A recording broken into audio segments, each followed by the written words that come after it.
আসসালামু আলাইকুম। প্রবাসী বাংলাদেশি ভাইদের উদ্দেশ্যে দুটি কথা। বিশেষত যারা মধ্যপ্রাচ্যে বা মিডল ইস্টে রয়েছেন, আরব কান্ট্রিতে যেসব আরব দেশে যারা অবস্থান করছেন, আপনারা প্রবাসে আছেন।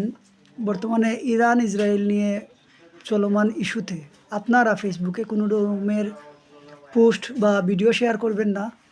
কারণ আরব কান্ট্রির অনেকগুলো আইন রয়েছে, সেখানে আপনারা যদি এগুলো কিছু ফেসবুকে আপলোড করেন আর তাদের কারো চোখে পড়ে, তাহলে আপনার ভিসার অনেক জটিলতা হতে পারে। সেক্ষেত্রে আপনারা সতর্ক থাকবেন আশা করছি। আর আপনারা মার্কিন ঘাটির কাছাকাছি যারা অবস্থান করছেন তাদের উদ্দেশ্যে বলছি যে ভাই, প্রবাসে গিয়েছেন, পরিবারের জন্য 2টি টাকা ইনকাম করে দেশে পাঠাবেন। আপনারা এইসব ভিডিও করতে বাইরে অবস্থান করবেন না। যতটুকু পারা যায় সতর্ক অবস্থায় নিজের বাসায় অবস্থান করুন। ভালো থাকবেন। আপনাদের সকলের জন্য দোয়া রইল। আল্লাহ আপনাদেরকে হেফাজত করুন। আসসালামু আলাইকুম।